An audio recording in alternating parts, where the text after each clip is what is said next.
नमस्कार मित्रांनो, रात्रीची नगरी या मराठी सत्यकथेच्या चॅनलमध्ये मी राजेश पाटील आपल्या सर्वांचं मनापासून स्वागत करतो. मित्रांनो, आज आपण आपल्या चॅनलवर माझ्या आत्याची मुलगी मैना या कथेचा 10वा भाग आपल्यासमोर सादर करत आहे. या अगोदर काय घडलं काय नाही याचा अजिबात रिपीट न करता मी आपणास फक्त एक विनंती करतो आहे छोटीशी. कथेला लाईक करा. आत्तापर्यंत जर आपण चॅनलवर पहिल्यांदाच आला असाल तर कृपया चॅनलला सबस्क्राईब करा. सर्व काही मोफत आहे यार. तुम्ही जर एक लाईक केलं ना आणि सबस्क्राईब केलं तर माझं मनोधैर्य थोडंसं वाढतं आणि यापेक्षा आणखीन मस्त मजेदार कथा मी तुमच्यासमोर सादर करत असतो. तर मित्रांनो, पुढं आता असं घडलं की या अगोदर काय घडलं होतं हे तुम्ही या कथेच्या अगोदरच्या भागामध्ये ऐकलंच आहे. तरीसुद्धा मी तुम्हाला थोडक्यात सांगतो की मी आत्याची मुलगी माझ्याजवळ उठून आतल्या खोलीमध्ये गेली. तिच्या खोलीमध्ये गेल्यानंतर ती पुढे गेली. मी तिच्या पाठोपाठ जात होतो. मी ती पुढे गेल्यानंतर थोड्या वेळानं पाठीमागे गेलो आणि त्या खोलीचा दरवाजा पुढे केलेला होता. म्हणजे कंप्लीट बंद पण नव्हता आणि पूर्णपणे उघडा पण नव्हता. अर्धवट उघडा दरवाजा. त्या अर्धवट उघड्या दरवाजामध्ये थोड्याच अंतरावर पुढं मैनाची चड्डी पडलेली मला दिसली. ती पडलेली चड्डी मी उचलली. त्या चड्डीकडे मी निरखून बघू लागलो होतो. परंतु मला काही सुचत नव्हतं. हिला जास्त भूक लागली असेल का? ही स्वतःची भूक स्वतःच्या हातानं तर मिटवून घेत नसेल? असे एक ना अनेक प्रश्न माझ्या मनामध्ये येत होते. मी थोडंसं स्वतःवर संयम ठेवला आणि हळूवारपणे पुढे जाऊन तिची ती चड्डी उचलली. आता माझ्या मनामध्ये असा विचार होता की ती चड्डी लपवून ठेवावी. तिला थोडंसं परेशान करावं. चड्डी का काढली होती सांग असं म्हणावं. तिला थोडी तिची मजा घ्यावी असा माझा विचार होता. म्हणून मी तिची चड्डी उचलली. परंतु मित्रांनो, ती चड्डी उचलल्यानंतर माझ्या हाताला थोडं ओलं लागलं. कसला तरी एक विचित्र वास आला, जो वास मी अगोदर मला कधीच घेतला नव्हता किंवा कधीच आला नव्हता. हे काय असेल असला आंबट टाईपचा वास? हे काय असेल बाबा असं मला थोडं विचित्र वाटलं. आता स्त्रियांच्या फटीमध्ये बोट घातल्यानंतर जो वास येतो तो थोडासा वेगळा असतो. सर्व काही गोष्टी मला माहीत होत्या, परंतु ही गोष्ट मात्र आजची खूपच विचित्र होती.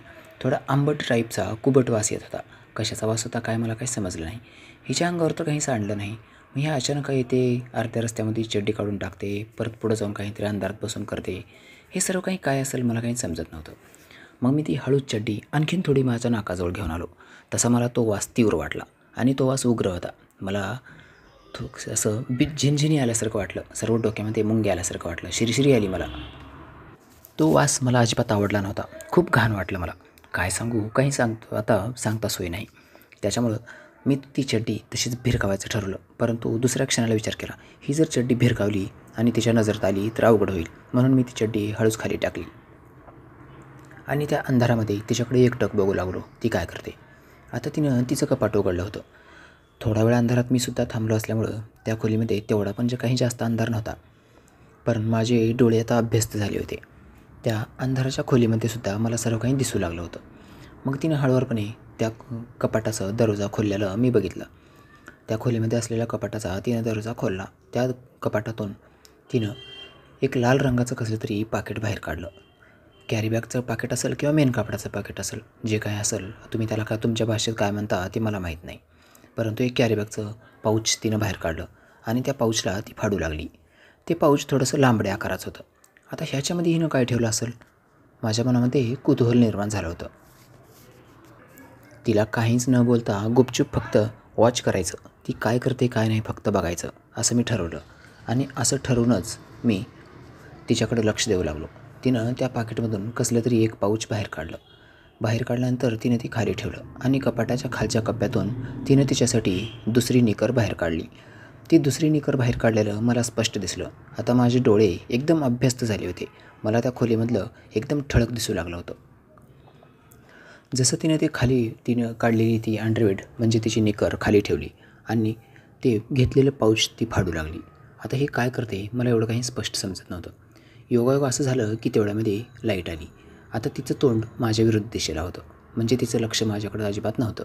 तिनं ते टर करून पॅकेट फाडलं आणि त्यातून एक कापडासारखी लांबकी पट्टी काढली. आता ही पट्टी काय होती काय नाही हे पण मला लक्षात आलं नाही. मग त्या पट्टीला चिकटपट्ट्या होत्या.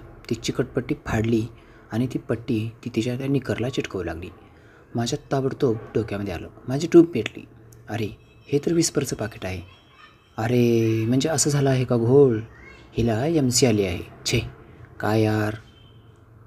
लय अवघड झालं आता. सर्व काही हातात आलं होतं, परंतु आता मात्र काहीच मिळणार नाही. महिन्याला MC आली आहे हे माझ्या लक्षात आलं. आता आज जो काही खेळ होणार होता त्या खेळाला स्थगिती मिळाली. काय करावं काही मला समजत नव्हतं. ती तिच्या निकरला ते विस्परचं पाकिट एकदम व्यवस्थितपणे चिटकवत होती. मी हळूवारपणे तिथून काढता पाय घेतला. आता तिथं जास्त थांबण्यात काही मतलबच नव्हता. जाते वेळेस तिची चड्डी तिथंच मी खाली टाकून दिली आणि हळूवारपणे येऊन मी माझ्या जागेवर गुपचूप बसलो. मित्रांनो, आता मी तिच्या यायची वाट बघू लागलो. आता तिच्याकडून ज्या काही माझ्या अपेक्षा होत्या त्या पूर्ण अपेक्षा भंग झाल्या होत्या. मला आता काहीच करता येत नव्हतं. तिला मी काही करू शकत नव्हतो. काही वेळ केला. थोड्या वेळानंतर ती बाहेर आली. परंतु जशी ती बाहेर आली त्यावेळेला तिच्या चेहऱ्यावर अगोदर जो आनंद होता, जे हास्य होतं, ते सर्व आता मावळलं होतं. त्या जाग्यावर आता थोड्याशा वेदना दिसत होत्या. तिथं थोडंसं टेन्शन वाटत होतं. आता ते जे टेन्शन जे होतं ते टेन्शन माझ्या लक्षात आलं. तिला कसला तरी त्रास होत असावा. मग मी तिला म्हणालो, मैना काय झालं आहे गं? तू टेन्शनमध्ये दिसतेस मला. ती मला म्हणाली, अरे माझं पोट दुखतं आहे. मी म्हणालो का? ती म्हणाली, आता स्त्रियांचे प्रॉब्लेम तुला काय सांगू मी. दुखतं आहे म्हणल्यानंतर दुखतं आहे. का दुखतं आहे, कसं दुखतं आहे, कशामुळे दुखतं आहे, कसं राहील, तू रिकाम्या चौकशा करू नकोस. मी म्हणालो, सॉरी यार, तुला राग येईल असं वाटलं नव्हतं. आता मी तुझी आपुलकीने चौकशी केलो कशामुळे दुखतं आहे किंवा का दुखतं आहे, तर तुला राग आला. सॉरी, मी तुझी परत एकदा माफी मागतो आणि आता नाही विचारणार तुला. आता तू माझी एवढी क्लोज आहेस, एवढा जवळची आहेस म्हणून त्याचा प्रयत्न केला. परंतु मी तुझ्या तब्येतीची जरी चौकशी केलो तर तुला राग येतो. ही जर मला माहीत असती ना तर मी विचारलंच नसतो. जाऊ दे, ठीक, माझंच मी टाळणे आहे. मग मी थोडंसं नर्वस झालो. मी नर्वस होऊन शांत बसल्यानंतर ती थोडं तशीच एकदम तोऱ्यामध्येच तिच्या लक्षात आलं. मला उगीचंच हरट केलं. मग ती हळूच उठून माझ्याजवळ आली. माझ्या हातावर हात ठेवला आणि मला म्हणाली, राजेश प्लीज सॉरी, रागवू नकोस ना, मी जरा टेन्शनमध्ये आहे रे. मी म्हणालो, तुझं टेन्शन आहे खरं आहे, परंतु ते टेन्शन का आलं, कशामुळे आलं हे मला पण कळायला पाहिजे ना. मी पण तुझा कोणीतरी लागतो आहे, काहीतरी तुझं माझं रिलेशन आहे, त्याच्यामुळेच विचारलो ना. आता बघ ना, ती घराच्या शेजारी आपल्या घराच्या पलीकडे ती वैशाली नावाची मुलगी राहते. तुझ्यापेक्षा कितीतरी डॅशिंग दिसते. मी कधी तिच्याबद्दल चौकशी केलो आहे का? कधी तिच्याकडं बघितलो आहे का? मला काय करायचं यार कोणाहून? कोणी किती का डॅशिंग दिसना आणि कोणी कशी का असना. आपल्याला काय करायचं आहे? मला तू पाहिजेस, मला तू आवडतेस, बस. मला काय करायचं आहे बाकीच्या गोष्टीवर? मग ती मला म्हणाली, हो तुझ्या भावना मला समजतात रे, परंतु स्त्रियांच्या अनेक अडचणी असतात. आता कोणती अडचण, कोणता प्रॉब्लेम कधी क्रिएट होईल काही सांगता येत नाही. त्याच्यामुळं मी पण असं म्हणलं की आता जाऊ दे, जे काही असायचं आहे व्हायचं आहे ते होऊ दे. मी सर्व गोष्टी विचार केल्या आणि तिला म्हणालो, तू तुझ्या जागेवर बरोबर आहेस. परंतु तिला आता तिची चूक समजली होती. ती हळूवारपणे मला म्हणाली, नाही रे राजेश, मी माझ्या जागेवर बरोबर नाही. मी तुला उगीचच चिडचिड केलं, कारण तुझी काहीच चूक नव्हती. तरीसुद्धा मी तुलाच ब्लेम केला. मी म्हणालो, जाऊ दे आता, जे काही झालं ते झालं. मी जाऊन थोडा आता आराम करणार आहे. जाऊ का मी आता झोपतो थोडंसं, माझा मूड थोडा खराब झाला आहे. मग ती मला म्हणाली, सॉरी म्हणले ना आता मी, तुझा मूड कशाला खराब झाला आहे? मला माहीत आहे तुझा मूड माझ्यामुळेच खराब झाला आहे, हो ना?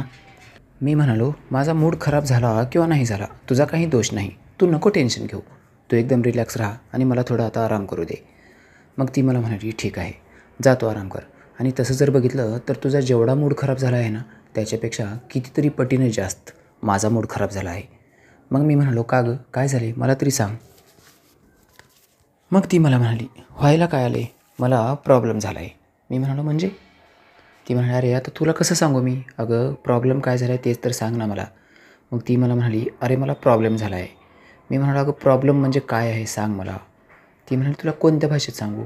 मी म्हणालो, मला समजेल अशा भाषेत सांग. बरं बाबा ठीक आहे, आता तू जर सर्व काही स्पष्टच ऐकायचं ठरवलं असतील ना तर ठीक आहे, मला तर सांगावंच लागेल. काय करणार आता, त्याच्याशिवाय काही पर्यायच नाही. मग मी म्हणालो, ठीक आहे, सांग, जे काही आहे ते मला स्पष्टच सांग, कारण तू जर मला स्पष्ट सांगितलीस ना तरच मला समजणार आहे. मग ती मला म्हणाली, मला MC आली आहे. मी म्हणालो, म्हणजे? ती मला म्हणाली, तुला माहीत नाही का MC काय असते ते? आता मला तर सर्व काही माहीत होतं, परंतु मी म्हणालो, मला नाही बाबा माहीत. ती मला म्हणाली, तुम्हा पुरुषांचं खूप छान असतं, परंतु आमच्या स्त्रियांचं जीवन इतकं अवघड आहे, इतकं प्रॉब्लेम आहे आणि इतकं क्रिटिकल आहे, काय सांगू तुला. मी म्हणालो, मला काहीच समजत नाही, मला समजेल अशा भाषेमध्ये सांग. मग ती मला म्हणाली, मी तुला थोडक्यात सांगते, सर्व काही व्यवस्थित मी तुला नंतर कधीतरी सांगेन. मग मी म्हणालो, ठीक आहे, जेवढं काही सांगायचं ना तेवढं तरी सांग.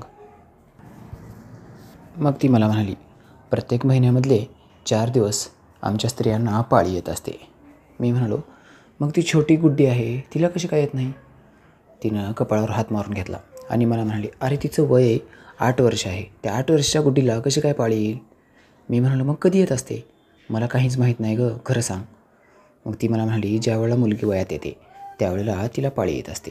मी म्हणाली, पाळी म्हणजे काय?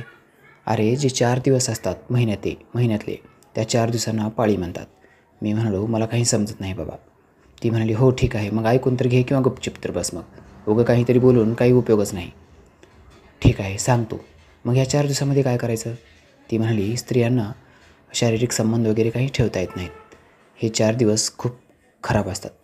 त्या 4 दिवसात पोट दुखतं, अनेक त्रास होतात स्त्रियांना आणि रक्तस्रावसुद्धा होत असतो.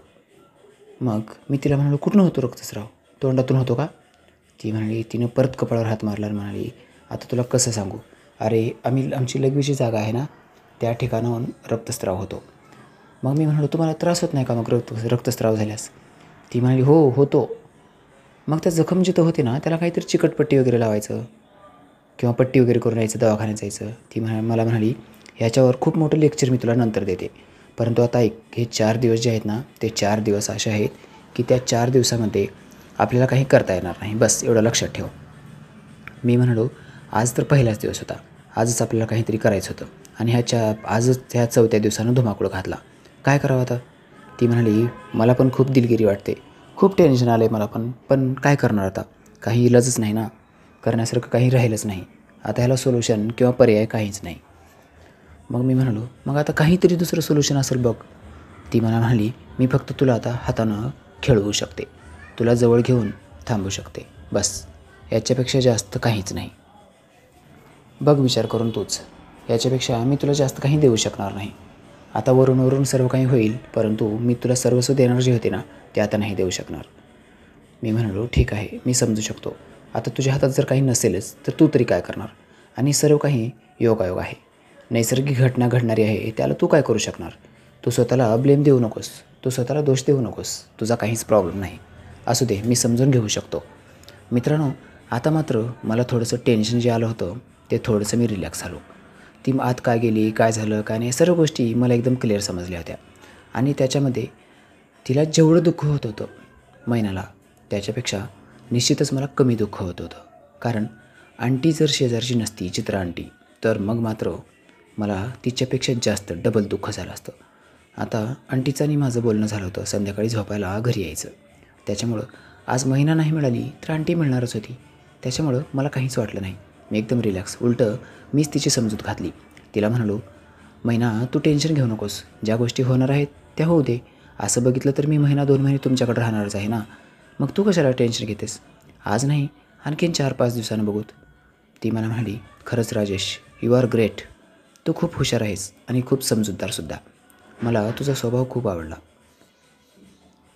मी तिला म्हणालो, यात समजदारीचं काहीच नाही गं, समजदार असायचं किंवा नसायचा काय प्रश्न आहे? जे काही झालं आहे ते झालं, तू का मुद्दाम होऊन केलीस का? आता तू तर मला सगळं काही द्यायला तयार होतीस, त्यात योगायोग झाला, मग काय करणार?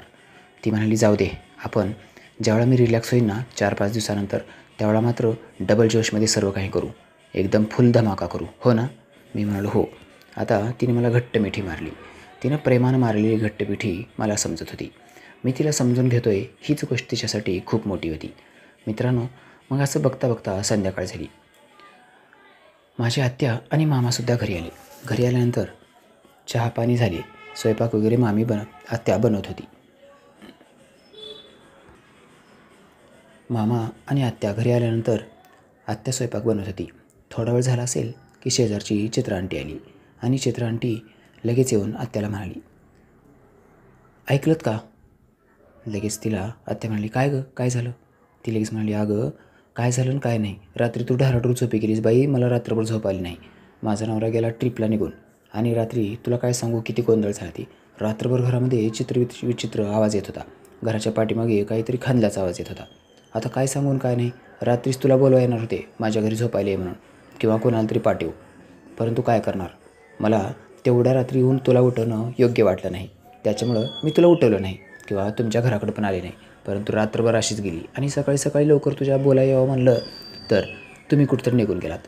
राजेश आणि मैना घरी होते, त्यांना मी बोलले, मग लगेच मैना आली आणि म्हणाली, हो आंटीला काहीतरी प्रॉब्लेम झाला होता, राजेशला ती सांगत होती. आता तसं बघितलं तर मैनाला काही माहीत नव्हतं माझं आणि तिचं काय बोलणं झालं, परंतु तिने तिच्या सुरात सूर मिसळला. मित्रांनो, ती एक मोठी प्लस पॉईंट होता. मग सर्व काही घटना तिने सांगितली, काय घडलं काय नाही, काय काय पटवली ती देव जाणे. मग आत्या मला म्हणाली, राजेश आता तू तिच्या घरी झोपायला जा आज. तिचा नवरी नाही, माझी खास मैत्रीण आहे आणि माझ्यामुळं कोणाला त्रास होईल असं मला वाटत नाही, तू जा. मी म्हणालो, म्हणजे ती मीच तिला म्हणली होती रे की काही अडचण आली काही प्रॉब्लेम आला तर बिनधास्त मला बोलव, माझं घर म्हणजे तुझंच आहे. मग आता मीच म्हणायचं तिला बोलव म्हणून, आता मीच नको म्हणायचं म्हणून म्हणते मी तुला, माझ्यामुळं कुणाला त्रास व्हायला नाही पाहिजे. मी दिलेल्या शब्दावर ठाम राहते. ठीक आहे असं म्हणून मी आत्याच्या शब्दाचं पालन केलं आणि आंटीला म्हणालो, आंटी जा तू, तुम्ही जावा, मी जेवण करून येतो. ठीक आहे असं म्हणून आंटी जाऊ लागली, परंतु आत्यानं तिला तिथंच थांबवलं. ती लगेच म्हणाली, अगं तू घरी एकटीच आहेस, मग इथंच जेवण कर ना. मग आंटीसुद्धा जेवण करायला बसली. मैना हळूच मला म्हणाली, आता मी तर तुझ्यासोबत येणार नाही, जा तूच आता आंटीकडं, काय करणार, बाहेरच्या सोफ्यावर जागा आहे तिथं झोप. 1-2 वेळेस गेले आहे मी, परंतु आई मला आता पाठवणार नाही. मित्रांनो, ठीक आहे असं म्हणून मी आंटीच्या मागोमाग जाऊ लागलो. आमचे जेवण वगैरे संपले होते.